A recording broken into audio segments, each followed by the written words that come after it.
Brad! Brad, takbo Brad! Brad! Di Brad! Takbo Brad! Ay! Ay!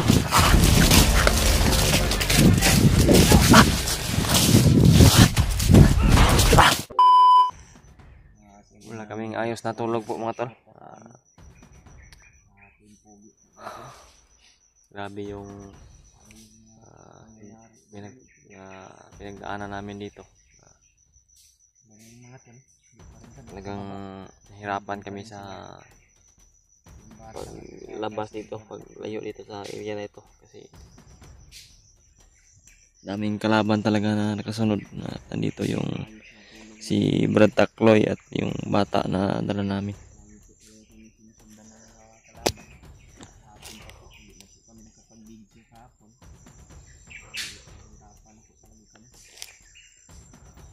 Si Brad dyan to. Dito pa rin kami nila Brandon at si Brad Takloy at yung bata na Sana talaga makalabas kami sa makalayo kami dito. araw na to. Hirapan na po talaga itong bata. Pag lagi nandito sa bundok. Kanina, nag-usap kami ni Brandon. Magplano kami kung yung magandang gagawin namin mga tol. Sabi ni Brandon na kailangan daw na may magsa-sakripisyo po sa amin. Sakripisyo. Ito po mga tol dahil pag ganito po yung gagawin namin, magsama kami palagi. Namin mawala yung mga kalaban mga tol. At sa pag-usapan namin ni Brandon na mayroon na yung mga kalaban dahil hindi po kami pagalaw-galaw dito ng maayos mga tol dahil sa karami po na sumusunod. Na po daw yung magliligaw ng mga kalaban mga tol, iligaw niya daw yung mga kalaban. Ligaw ko na lang yung mga kalaban para maligtas talaga yung bata ba. Si Brad rin na yung magdala. Yung bala sa bata mga tol. May pag-usapan din location kung saan kami magkikita mamaya. Kasama niya po si Brad Takloy mga tol para mayroon din po yung alalay dahil kanila po kunin po nila yung atensyon ng mga kalaban mga tol. Siguro yung mga tol na sana maligaw talaga namin yung kalaban para hindi magtagal ba kalabas kami dito kasi yung bata talaga ay kawawa na po kasi Kalagayan ng bata kailangan na po talaga na maibaba namin. araw na kami dito sa bundok, wala pang masyadong magandang pagkain wala talaga. Grabe, walang maayos na tulog talaga. Namin po mga tol. Alas 8 na ngayon ng umaga Brad. Sa laban, Mga mamayang hapon makababa tayo ba? labas tayo ba? Sana makakita din tayo ng tindahan kung may pira ka pa Brad. Kita tayong tindahan ba na tayo makakain ng tuloy ng ano?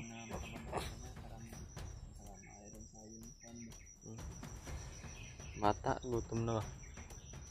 Si Brad Takloy din parang nagutom na nito. Actually, pagbukan po kami ni Brad din sa plano po namin na pag-success po kami sa plano namin, delikado man ito. Ngunit talaga yung naisip namin para makauwi po kami ng ligtas. Hindi po ito mga tol na nagpasya kami na ako lang yung nagpasya o si Brad rin. Talagang pinag-usapan namin para pinlano namin ng maigi. Kagabi pa kami nag-usap, hindi kami nagtulog na maayos. Pinatulog lang namin yung bata. Pero sa tingin ko hindi rin siya nakatulog na maayos. Yung magdadala ng bata mga tol at si Brad din, ialalay niya po si Brad Takloy pagka po sila ng mga kalaban. Marunong naman din makipaglaban si Brad Takloy. Nakatulong din po sa kami. Alalayan mo lang din si Brad Takloy Brad na hindi po siya mawawala sa'yo. Brad, kaya si Brad Takloy yung kasama ko para rin yung may alam talaga dito sa area na ito. Alam niyo yung mga pasikot-sikot. Magandang plano mga tol. Ano lang yung paano ito gagawin para hindi po paano dala namin. Nahabol po yan si Brad Takloy at si itong bata din po. Kailangan talaga nila ng tulong namin. Kasihan namin ni Brad din. At si Brad din po yung nagsasabi na siya po daw yung liligaw sa laban. Kahit delikado man po mga tol. Gawin niya po para sa kaligtasan namin lahat.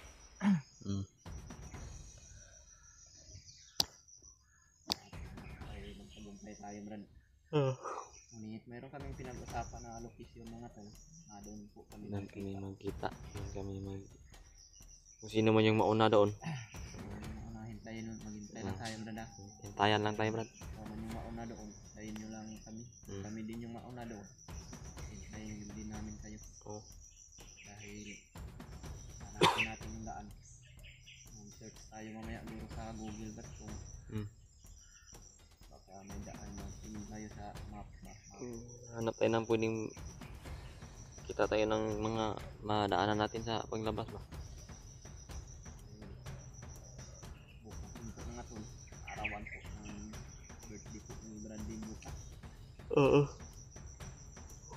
Bukas na po kasi yung Bukas, Brad? ano ko, Brad? 24 na ko, Brad. 24 years old ko bukas. Sana nga mga tol na ligtas yung aming pagkansa ngayon. Ligtas kami ba? Talaga yung plano ni Brandon yung paman nung nagkita kami. Bababa sa araw ng kaarawan niya na naghihintay din po yung pamilya niya doon. Miss na din po daw niya yung mag-ina niya. Lalo na po sobrang tagal na hindi ko nakasama yung mag-ina ko sa kaarawan ko. Salamat po kay Brandon. Bukas ko lang makasama kung makaligtas kami dito. At babalik po kami agad mga tol para sa mag-ina ni Bradley. Tapos po mga tol, pag tapos ng magpababa man kami sa maawa ang Panginoon, pababa kami ng ligtas kali man. Tapos din po ng kaarawan ni Bradley mga tol, iakyat po kami agad dahil tulungan niya din po daw ako na mahanap mag-ina. Sana po ay walang mangyari.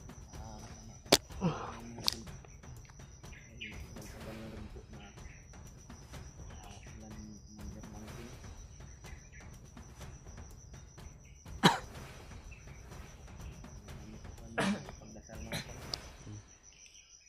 Lalo na po si Brandon sa kanyang desisyon ngayon kaya kapagkado po ito. Brad.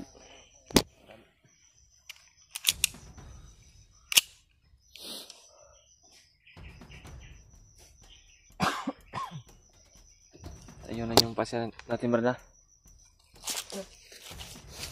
Baka yung mga nakasunod sa ating kagabi ba, baka sinundan pa rin tayo. Paligid ba? Tayo nakakalayo. Tingnan ko muna dito, Brad. Saan tayo dadaan, Brad, kung makasakali. Kasi kagabi mga tol, may mga sumusunod talaga sa amin. Pero naglakbay kami kanina. Nakalayo-layo na kami ngayon. Yan. Palagi kasi yung mga yung bata. Lima na dumating sila, Brad. Brad! Tatakbo, Brad! Di, Brad! Lagi, Brad! Ay! Ay!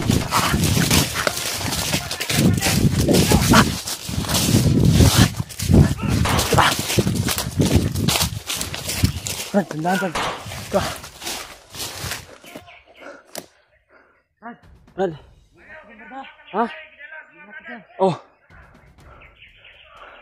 Nakita mo tumakbo sila, Kwan? Bradley?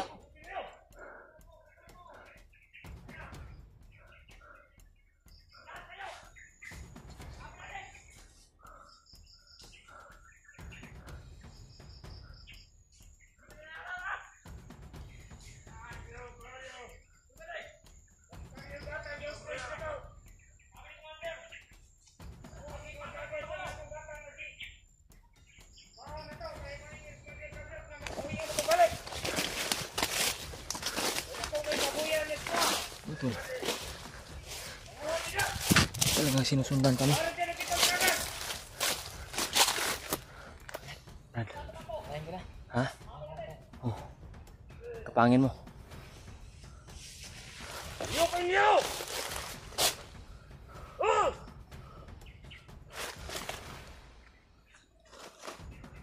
Dakpan niyo siguro ang bata.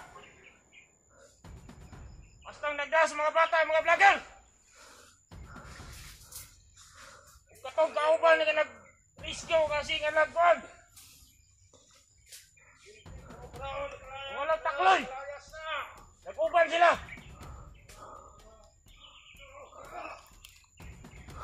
Pwede! Dito! Brad! Go! Bag!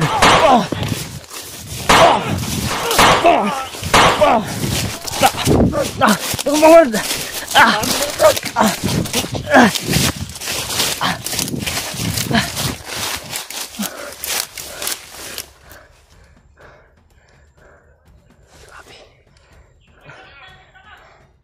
Dami.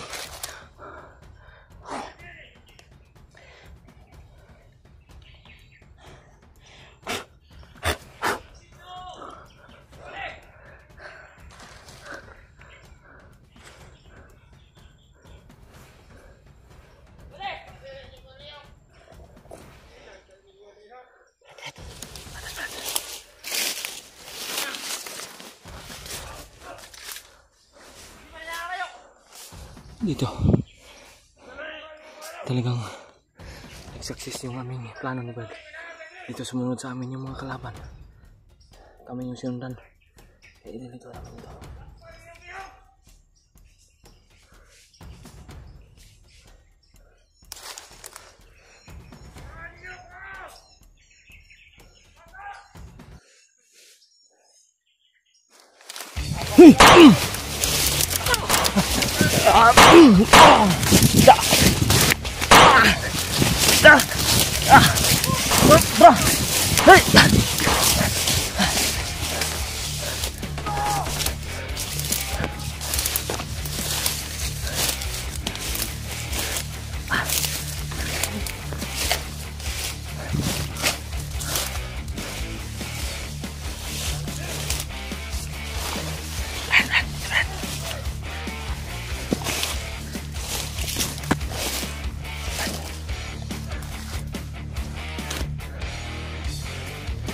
Taklo eh.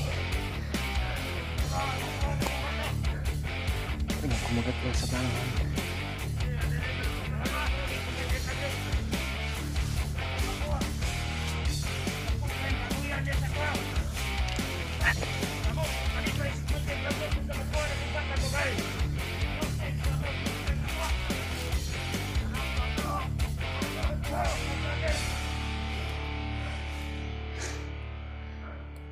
Sana ligtas sila Brad Lee.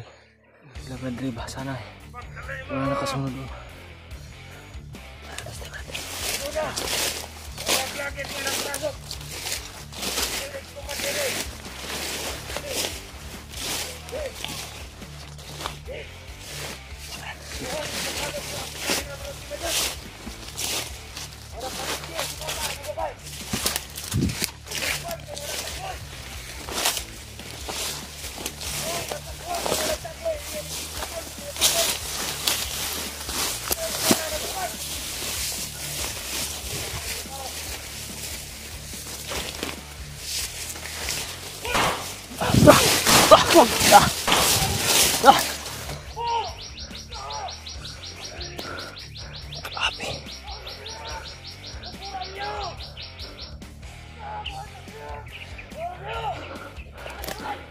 Okay ka naman? Ha? Dapat muna tayo dito.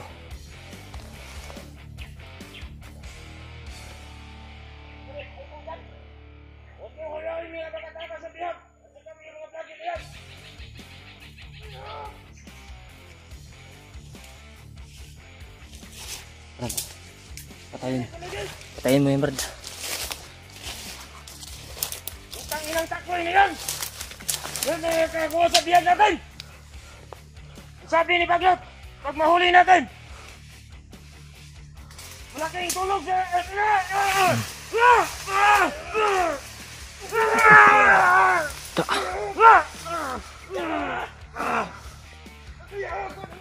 Brad, takbo rin, Brad. Bulong. Ni. Boom. Oh.